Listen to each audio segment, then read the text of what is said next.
Hi, my name is Lane Gilly, and I'll be presenting over parts 3 and 4 of How to Win Friends and Influence People by Dale Carnegie. So let me just open up to part 3. Part 3 is titled How to Influence People to Your Way of Thinking.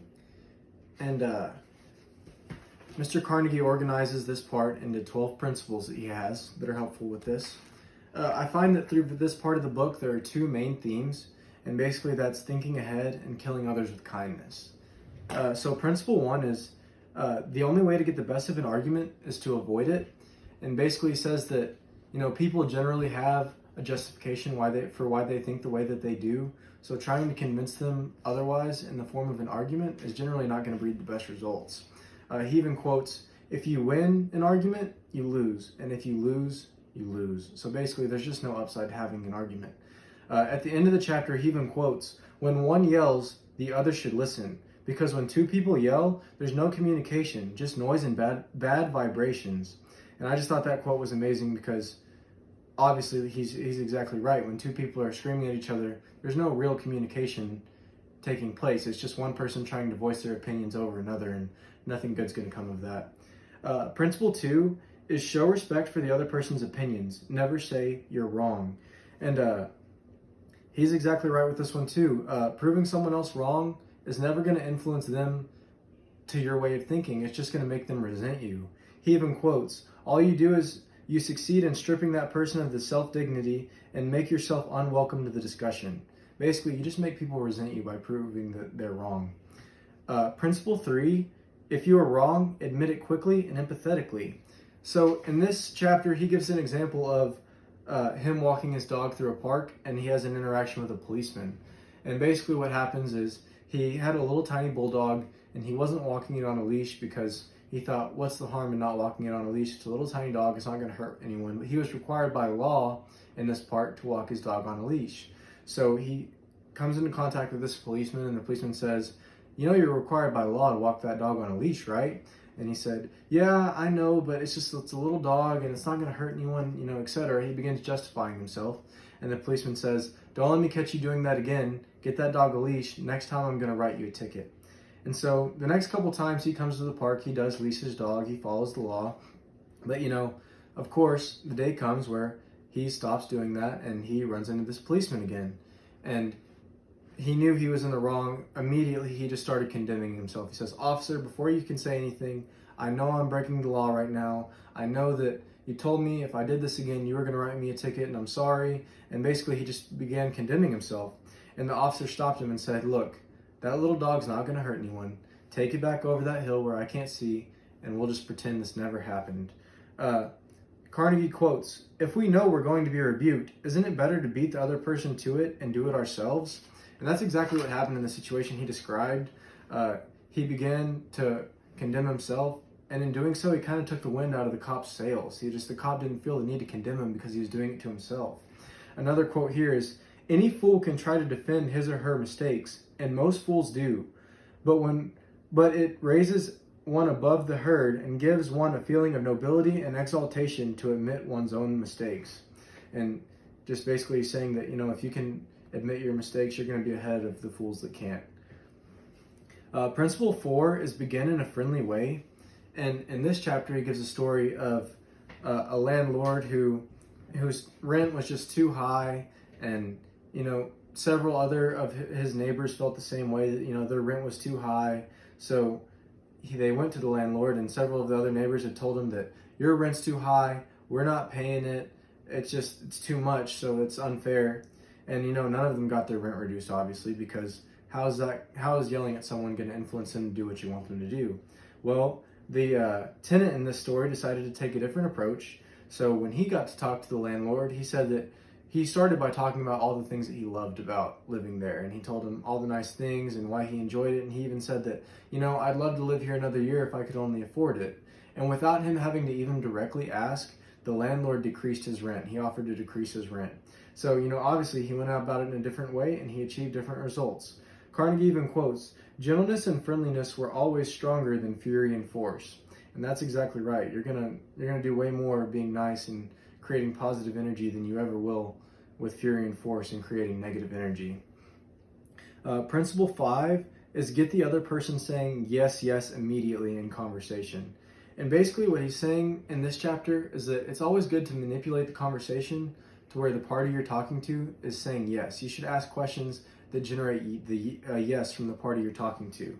And the reason for this, he gives a pool ball analogy, and basically says is that when the pool stick strikes a cue ball and it's rolling, it takes a lot less energy to redirect it in a different way than it does to send it back 180 degrees in the direction it came from. And basically what he's saying in this principle is that when you psychologically prime someone and you get them saying yes, it takes a lot less effort to redirect them to do what you want them to do than it does for them to just say no and send the conversation right back in your face. Principle 6 is let the other person do a great deal of the talking. And he states multiple times that, everyone you talk to, their favorite person in the whole world is probably themselves. And when you can get someone talking, people love to talk about themselves. And when you can get someone else talking about themselves, you make yourself seem more trustworthy and more dependable as long as you seem genuinely interested. You build more likability and trust when you're genuinely interested in someone. There are several mentions throughout the book of the desire to feel important. And when people talk about themselves, they get that feeling of importance. So it's always good to get people talking about themselves. Principle 7 is let the other person feel that the idea is his or hers. And, we've all heard this before. Everyone likes the idea better when it came from their head. So if someone else thinks the idea is theirs, they're going to like it a lot more. He even quotes, "Isn't it wiser to make suggestions and let the other person think out the conclusions?" And basically, the example he gives in this chapter is an automobile workshop, and this manager was charged with the task of boosting morale of his employees. I guess morale had been low. So basically what he did was he got them all together and he went to them and he said, "What do you feel is fair for you guys to expect from me as a manager?" And the employees began listing things like be on time, be a leader, be a role model, all these things. And he said, "Okay, fine. I'm gonna prove to you guys that I can handle these things." And then he said to them, "Well, what do I have the right to expect from you guys as employees?" And they began listing things like loyalty, honesty, initiative, teamwork, But the big part of this activity was that it was their ideas. So do you think they're more likely to live up to those ideas because they came up with them? You bet. Principle 8 is try to honestly see things from the other person's point of view. The analogy I got, it doesn't say it in the book, but the analogy I formulated here was that life's a lot like chess, and when you can stay 2 moves ahead of other people, you're going to do way better in the long run. He makes the quote that he'd rather pace for 2 hours outside of someone's office than go in blindly with no idea of someone's interests and motives and how they'll respond to what he has to say. So basically, just being prepared and being ahead is always going to be advantageous in the long run. Principle 9, be sympathetic with the other person's ideas and desires. And he quotes, 3/4 of the people you will ever meet are hungering and thirsting for sympathy. Give it to them and they will love you. And basically, he's just right. If you are positive and you're open to hearing other people's ideas, they're going to be more likely to listen to yours. They're going to give you that energy back in return. Principle 10 is appeal to the nobler motives. And so he gives another story about a rental property. And basically, these tenants came to this landlord and they said, "Look, your rent's too high. We're moving out. We signed a contract, but we're not living up to it. We're not paying basically the rest of our lease." And so basically, instead of just ripping them a new one, the landlord said, "Look, you sit on this decision for a couple weeks. Come to me between now and the 1st of the month. And if you want out of your contract, I'll let you out of your contract. You can move elsewhere and we'll forget this ever happened." But at the end, he said this, and I quote, "But I still believe you're a man of your word and will live up to the contract." And basically, all he was doing was appealing to that man's nobler motives. And sure enough, between then and the end of the month, the man came back and said, "You know what? You're right. We're going to live out the rest of our time here. We're going to pay out our lease. And when the contract's up, that's when we'll move elsewhere." And he appealed to the man's nobler motives and got what he wanted. Principle 11 is to dramatize your ideas. And basically, when you dramatize your ideas, you create a sense of urgency. And a sense of urgency always gets people to do what you want them to do more quickly. And then principle 12 is kind of similar. It's throw down a challenge. And when you throw down a challenge, you stimulate competition, and people love competition. It gives them a sense of motivation. And to read a quote from this page, actually, it says, that is what every successful person loves, the game, the chance for self-expression, the chance to prove his or her worth, to excel and to win. So basically, just when you throw down a challenge, you create that competition, that motivation for people to do what you want, but because you've made it a game, they're going to give you their best effort because people love to win. And that about wraps up part 3. I'm going to move over to part 4 here. Part 4 is about how to be a leader. And this one's organized in 9 principles. And so principle 1 is begin with praise and honest appreciation. And he makes the quote, "It's always easier to listen to unpleasant things after we have heard some praise of our good points." And he's exactly right. You know, if you're going to try and give someone constructive criticism, it helps to start by telling them the things that they do well so that they can more easily digest the things that you want them to improve on. He makes the analogy of a dentist, and before a dentist performs a root canal, they're not just going to start drilling in someone's teeth. They're going to give them the numbing cream. Well, basically, the praise is the numbing cream, and it just helps things work more efficiently. Principle 2 is call attention to people's mistakes indirectly. And this is one of the best chapters in the book, in my opinion. He gives the story of a factory manager who, there's signs all over his factory that says no smoking inside, no smoking, no smoking. And sure enough, he catches in a group of his employees smoking inside. And, obviously he had every right to go down there and scream at them and rip them a new one and just tear them apart. But did he do that? No. What he did was he went to his office and he got out some cigars. He got out 1 cigar for every employee that was down there smoking. And he walked down there to them and he said, "Boys, I would appreciate if you would smoke these outside." And he handed each of them a cigar. And do you think they respected him more for that than just coming down there and screaming at them? I promise you they did. Principle 3 is talk about your own mistakes before criticizing the other person. And basically just, you get more sympathy out of people if they know that you've been there before. Like if they know you've been in their shoes per se. He quotes, "It isn't necessarily so difficult to listen to a recital of your faults if the person criticizing begins by humbly admitting that he too is far from impeccable." And just as I said, if people know that you've been where they are, they're going to be more likely to take your constructive criticism because they know you're not a hypocrite. Principle 4, ask questions instead of giving direct orders. And in this chapter, he talks about a student who at his high school parked his car in the driveway. And this teacher, obviously the car was causing a traffic backup, went inside and found the student whose car it was and just began screaming at him and just telling him that why would he be so immature? He needed to move his car at once, basically just giving him orders. And instead, she could have just easily gone inside and said, "Guys, whose car is parked in the driveway?" And obviously, hopefully, the student would have had the common sense to realize she's only asking about it because it's causing an issue. And then they would have been happy to move their car. But she just went about it in the wrong way and just took the negative approach, which is never the way to go. Principle 5 is let the other person save face. And basically what he's saying in this chapter is that, even if someone's wrong, it does no good to embarrass them. Like if they're wrong, they probably know that they're wrong.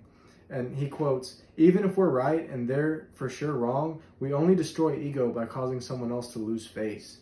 And he's exactly right. If you embarrass someone in front of other people, all you're going to do is damage them on the inside. And, they're going to kind of resent you. You're not going to be a leader in any way if you do that. Principle 6 is praise the slightest improvement and praise every improvement. Be hearty in your approbation and lavish in your praise. And again, this relates back to him saying that everyone needs a sense of importance, so it's always good to praise your employees, but then use praise to reinforce success and people begin to chase it. And he's exactly right there too. Like it almost becomes an addiction. Your employees become addicted to getting that praise from you, or I say employees, but you can be a leader in many regards, but whoever you're leading becomes addicted to getting that appreciation and that praise from you. So they're always going to give you their best effort because they're chasing that praise. He quotes, "Most are ready to apply the cold wind of criticism, but reluctant to give the warm sunshine of praise." And that's probably exactly right. It's easy to condemn and criticize someone, but it's harder to praise. But that praising people ultimately produces the best result. Principle 7 is give the other person a fine reputation to live up to. And this chapter was actually called Give a Dog a Good Name. And exactly as the principle is, basically just give people a reputation that they need to live up to. And so the example he gives in this chapter was a student in this elementary school who was just notorious for being a troublemaker, just never did what the teacher asked, was always talking out of turn, just basically, the worst type of elementary school student there is. So this fourth grade teacher that was going to have him this year thought, how can I get him to act like I want him to? And so basically on the first day of class, she sat him down and she said, Tommy, you're going to be a great leader in this classroom, and with your help, we're going to make this the best fourth grade class in the school. And she just laid out this reputation that she wanted him to live up to, and he adjusted his actions accordingly, and he lived up to those reputations.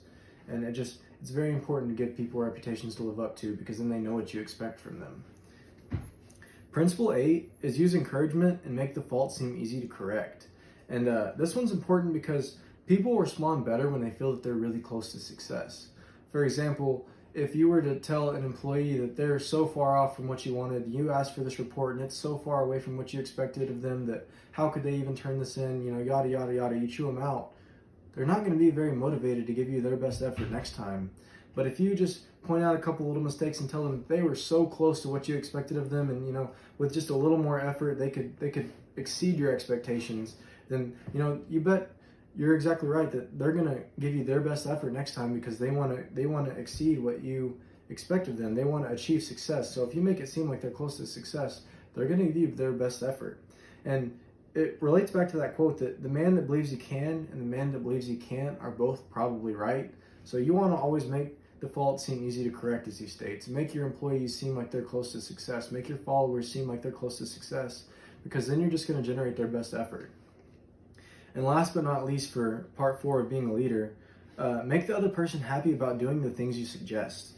And this one's extremely important because positive attitudes breed positive results. And if people have a negative attitude or connotation to what you assign them to do, they're probably just going to give you half effort, and they're not going to give their best performance. But if they're happy and genuinely excited to do the work that you're asking them to do, they're going to try their best on it, and you're always going to get people's best, and that's what's important.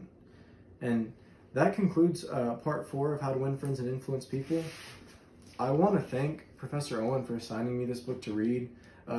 It's basically the Bible that's not the Bible of how to treat people. And for me, I'm about to graduate in May and go into the workforce, and knowing how to deal with people is everything. I highly suggest that everyone read it. It was a great read. Thank you, Professor Owen. Thank you for your time and watching this, and I hope you have a great day.